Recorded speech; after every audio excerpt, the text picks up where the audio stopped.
चलिए बात करेंगे कॉन्सेंट्रेशन ऑफ सोल्यूशन की। तो सोल्यूशन के दो पार्ट होते हैं, सल्यूट और सॉल्वेंट। जो सब्सटेंस लेसर अमाउंट में होता है वो सॉल्यूट होता है, और जो एक्सेस अमाउंट में होता है वो सॉल्वेंट होता है। अब सोल्यूशन में एक सबसे इंपॉर्टेंट बात है कि सल्यूट और सॉल्वेंट मिलके एक होमोजीनियस मिक्सचर बनाने चाहिए। अगर ये होमोजीनियस मिक्सचर नहीं है तो फिर वो सोल्यूशन कंसीडर नहीं किया जाएगा। अब नॉर्मल लाइफ में हम किसी भी चीज़ को क्या कह के बोलते हैं, जब हम उसको पीते हैं तो ये गाढ़ा है, इसमें नमक ज़्यादा है, इसमें शक्कर ज़्यादा है। बट सोल्यूशन में क्या होता है कि हमें लेवलिंग करनी पड़ती है पहले। So we should use various concentration terms. तो हम बहुत सारे कॉन्सेंट्रेशन टर्म्स यूज़ करते हैं जिसमें हम सोल्यूशन के कॉन्सेंट्रेशन के बारे में बात करते हैं। तो सबसे पहले जो टर्म हम इंट्रोड्यूस करने जा रहे हैं दैट इज मोलैरिटी। इसको कैपिटल एम से लिखते हैं। अब अगर आप इसके साउंड पे थोड़ा सा ध्यान देंगे तो आपको बहुत सारा हिंट इसके साउंड से मिलेगा। मोल और रिटी, मोलैरिटी यानी मोल और लीटर का रिलेशन है। तो देखिए सबसे पहले शुरुआत कहाँ से होगी, कैपिटल एम से रिप्रेजेंट करते हैं, और ये होता है number of moles of salute जो किसी भी सॉल्वेंट के 1 लीटर में डिजोल्व है। ओके, तो 1 लीटर में डिजोल्व सल्यूट को हम कैसे लिखते हैं कि सबसे पहले हमारे नंबर ऑफ सल्यूट आएगा। So it is define as number of moles of solute, number of moles of solute, और क्योंकि पर लीटर है सो वॉल्यूम ऑफ सॉल्यूशन, और ये किस में होना चाहिए, लीटर में। सो it is number of moles of salute dissolve in A litre of solution. अब देखिए सबसे पहले जब हम मोल्स ऑफ सल्यूट की बात करते हैं तो मोल्स ये होगा वेट जो आपको क्वेश्चन में दिया होगा हर बार। मोलर मास ये आपको नहीं मिलेगा, या क्वेश्चन में मोलर मास आपको एटम के देंगे और मॉलिक्यूल का मोलर मास आप ऐड करके निकालेंगे। वॉल्यूम ऑफ सॉल्यूशन आपको ज़्यादातर मिलेगा और इसको हम रिप्रेजेंट करते हैं वी से। अब देखिए यहाँ पर एक इंपॉर्टेंट बात है कि क्वेश्चन में आपको 99% टाइम आपको ये ml में मिलता है, बिकॉज हम टेस्ट ट्यूब में कोई कंसंट्रेशन निकालते हैं ना तो अमाउंट थोड़ा कम होता है ml में। अब लेकिन स्टैंडर्ड यूनिट तो लीटर है तो हम इसको कन्वर्ट कर लेते हैं। Now it becomes mole per litre. Wait आपको मिलेगा हमेशा, मोलर मास आप निकालेंगे। सो इसकी यूनिट क्या हो गई, ऊपर क्या है mole, so its unit is mole, और नीचे क्या है litre, so it is mole per litre. And either or we can represent it by capital M. तो कहीं भी आपको कैपिटल एम दिखा मिले इट मीन्स वो मोलैरिटी को रिप्रेजेंट करता है। इसके साथ ड्रॉबैक क्या है, देखिए इसमें जो नीचे ये टर्म यूज हुआ है जिसको हम कहते हैं वॉल्यूम। अब वॉल्यूम के साथ एक ड्रॉबैक है कि वॉल्यूम डिपेंड ऑन टेम्परेचर। अगर आप वॉल्यूम बढ़ाएंगे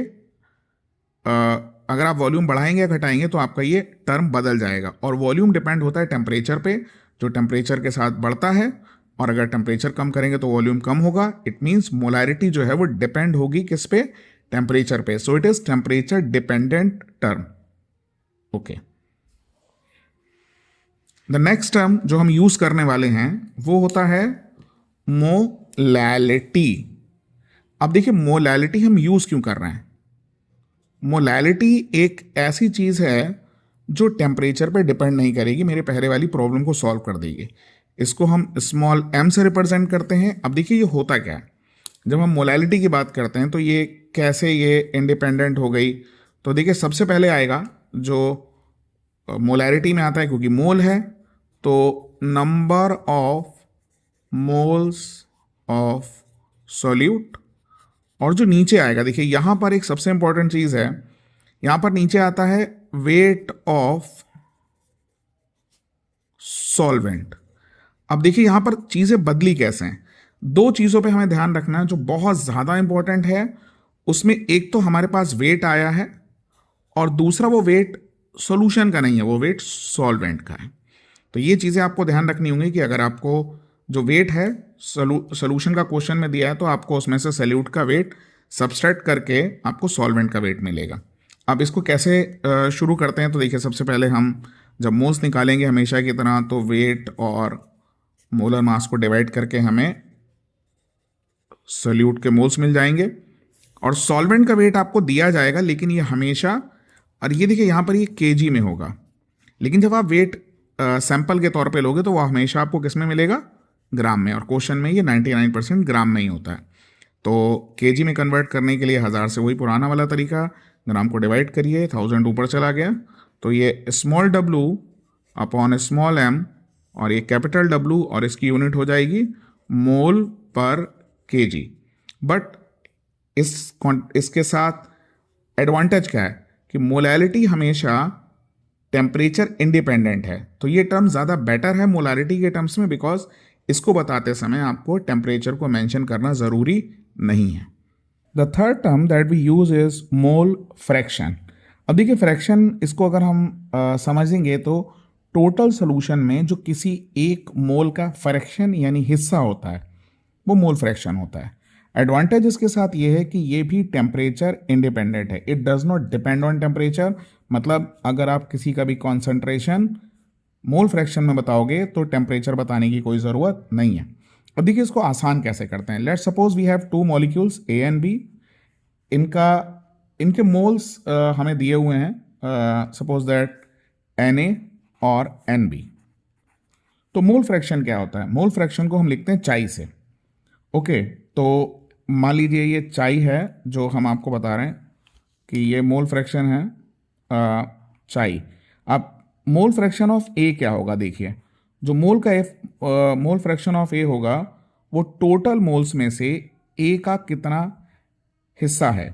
it means Na upon total moles Na plus Nb। सो इसको डिफाइन कैसे करेंगे? So the mole fraction of any solute in a given solution is defined as the ratio of its mole with total number of mole। Okay, अब अगर हम चाई B की बात करेंगे तो ये क्या हो जाएगा? ये बी के moles upon total number of moles. अब देखिए मोल जो होता है वो वेट और मोलर मास का रेशियो होता है। जैसे मैं अगर Na की बात करूं तो ये WA अपॉन Ma, और ऐसे ही Nb की बात करूं तो ये इसके वेट और मोलर मास का रेशियो होगा। और ये दोनों ही टर्म टेम्परेचर पे डिपेंड नहीं करते, तो मोल फ्रैक्शन भी टेम्परेचर पे डिपेंड नहीं करेगा। अब चलिए बात करेंगे कि अगर हम सारे मोल फ्रैक्शन को जोड़ लें तो देखिए जितने हिस्से हैं किसी चीज़ के, अगर वो सारे ऐड हो जाएंगे तो टोटल तो वही आ जाएगा ना, बिल्कुल शुरुआत वाला। यानी अगर मैं चाई ए और चाई बी को जोड़ूं यहाँ पे तो इसका सम हमेशा 1 होगा। इट मीन्स किसी भी सोल्यूशन में अगर उसके सारे सोल्यूट के मोल फ्रैक्शन को ऐड कर देंगे तो उनका सम 1 होता है। तो इट मीन्स हमने अगर ए का मोल फ्रैक्शन निकाल लिया तो बी के लिए हमें कैलकुलेट नहीं करना पड़ेगा और हम उसको 1 से सबट्रैक्ट करके निकाल लेंगे। So the main advantage of this is कि ये भी टेम्परेचर पे डिपेंड नहीं करता, and this is the mole fraction. This question number 1.5 और ये इन टेक्स्ट में से है एनसीईआरटी के। तो देखिए इसमें क्या पूछ रहा है, कैलकुलेट मोलैलिटी, मोलैरिटी और मोल फ्रैक्शन यानी कंसंट्रेशन के लगभग तीनों टर्म्स पूछे हैं of KI if the density of 20%, the most important part of this question is this 20% mass by mass। याद रखिएगा ये बहुत ज़्यादा इंपॉर्टेंट टर्म है, पूरा क्वेश्चन इसी पे बेस्ड है। Aqueous KI is 1.202। Aqueous KI means आपके पास जो सॉल्वेंट है वो वाटर है, एक्वस में ये पहचान है, और डेंसिटी हमें दी है ग्राम पर ml में। So the third most important point is कि आप ये यूनिट पे ध्यान रखिएगा, ग्राम पर ml। तो चलिए क्वेश्चन शुरू करते हैं। सबसे पहले क्योंकि ये 20% दिया हुआ है, ठीक है, तो let the mass of solution, और वो मास होगा 100 ग्राम। अब देखिए यहां से ये जो 20% है mass, it means mass of solute. तो मास ऑफ सोल्यूट जो हम कैलकुलेट करेंगे वो 100 का 20%, ये 20 ग्राम हो गया KI। अब देखिए जो वेट ऑफ सॉल्यूशन है वो सोल्यूट और सॉल्वेंट का सम होता है, यानी solution is equal to solute का वेट और सॉल्वेंट का वेट।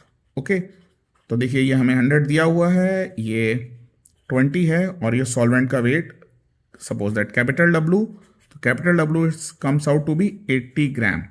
अब देखिए हमें यहाँ पे क्या क्या मिल चुका है, हमें मास ऑफ सॉल्यूशन मिल गया, हमारे पास मास ऑफ सॉल्वेंट हो गया और मास ऑफ सोल्यूट है। अब सोल्यूट KI है तो उसका मोलर मास भी निकाल लेते हैं। मोलर मास ऑफ KI, इसको जब आप निकालेंगे तो ये आएगा 39 plus 127 and that comes out to be 166 okay ग्राम पर मोल। तो अब सबसे पहले देखिए, अगर हम मोलैलिटी यूज करना चाहते हैं तो हमें कोई प्रॉब्लम नहीं है, बिकॉज अगर हम मोलैलिटी निकालना चाहते हैं तो मोलैलिटी के लिए क्या होता है, मोलैलिटी का फॉर्मूला होता है number of moles of solute और पर केजी ऑफ सॉल्वेंट। तो यहां पर हम लिखेंगे वेट ऑफ सॉल्वेंट, और ये किस में होगा, क्योंकि पर केजी है तो it should be in kg. अब number of moles of solute, तो वेट अपॉन मोलर मास। अब देखिए वेट कितना है सॉल्यूट का, यहां से हमने निकाला था 20 ग्राम, मोलर मास है 166, और वेट ऑफ सॉल्वेंट है 80, लेकिन ये ग्राम है तो it should be converted into KG, और हम इसको जब डिवाइड करेंगे और फाइनली कैलकुलेट करने पर आएगा ये 1.506, और क्योंकि ये स्मॉल एम है तो या तो स्मॉल एम लिख दीजिए या फिर आप लिखिए मोल पर केजी। ओके, सो ये फर्स्ट पार्ट कंप्लीट हो गया। अब हम सेकेंड पार्ट की तरफ जाएंगे। अब इस क्वेश्चन का जो सेकेंड पार्ट है उसमें हमें मोलैरिटी निकालनी है। तो मोलैरिटी का फॉर्मूला होता है कि number of moles dissolve in A litre of solution. तो द प्रॉब्लम इज दैट कि number of moles of solute तो हम निकाल लेंगे, मतलब हमारे पास वेट है और हमारे पास मोलर मास भी है, लेकिन सॉल्यूशन के पास वॉल्यूम नहीं है। हमारे पास वेट ऑफ सॉल्यूशन है जो हमने निकाला था, हमारे पास वेट ऑफ सॉल्यूशन था जो कि 100 ग्राम था। ओके, अब हमारे पास क्वेश्चन में क्या दिया, देखिए उसने हमें डेंसिटी दी है, दैट इज 1.202।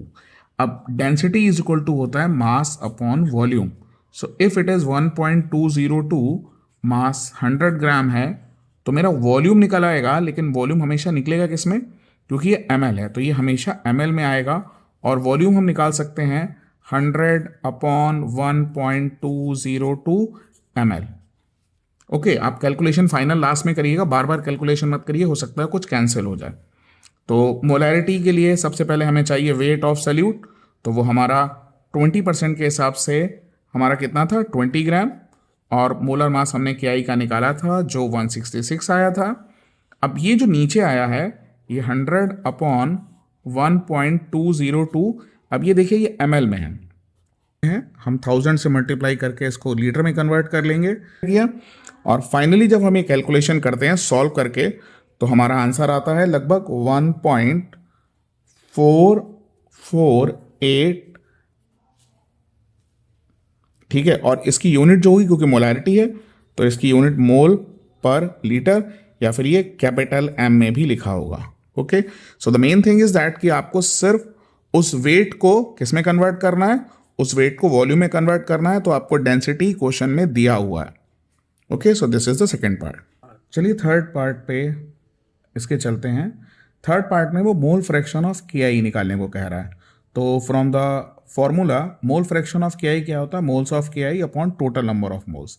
अब मोल्स ऑफ KI आप निकालोगे कैसे, देखिए मोल्स ऑफ KI मतलब आप पहले वेट अपॉन मोलर मास करेंगे, तो वेट आपके पास है इसका वेट हमने अभी निकाला था 20 ग्राम, और 20 अपॉन 166। ओके, अब the second problem is that कि उसने हमसे एक्वस बोला है। देखिए यहाँ पर ये बहुत ज़्यादा इंपॉर्टेंस हो जाता है, क्योंकि जब आप मोल्स ऑफ वाटर निकालोगे तो आपको ये पता कैसे चलेगा ये वाटर है, बिकॉज उसने एक्वस वर्ड यूज़ किया है। ये हमें बताता है कि हमारा सॉल्वेंट वाटर है। अब देखिए यहाँ पर हमें वो चीज़ बहुत ज़्यादा हेल्पफुल हो जाएगी, बिकॉज जब हम मोल्स ऑफ H2O निकालेंगे तो वेट अपॉन मोलर मास से हम जब इस फॉर्मूले को यूज़ करेंगे तो वेट हमारा 80 है और molar mass 18। So this is the most important thing जो हमें यहाँ से पता चला कि एक्वस है, इसलिए हमने 18 रखा। अब ये सारी वैल्यू को हम वापस यहाँ प्लेस करते हैं इस फॉर्मूले में, तो mole fraction of KI is equal two moles of this यानी 20 अपॉन 166 और टोटल मोल्स यानी 20 अपॉन 166 प्लस 80 अपॉन 18, और जब आप इसको सॉल्व करेंगे तो ये लगभग आपका आएगा 0.0264, और इसमें कोई यूनिट नहीं होगी बिकॉज ये दोनों ही मोल्स हैं और वो कैंसिल हो जाएंगे। ओके, सो मोल फ्रैक्शन और ये हमेशा याद रखिए, मोल फ्रैक्शन कभी 1 से ऊपर नहीं हो सकता, बिकॉज ये फ्रैक्शन है and fraction is never greater than 1. Okay, so ये बात याद रखिएगा और ये हमारा थर्ड सोल्यूशन.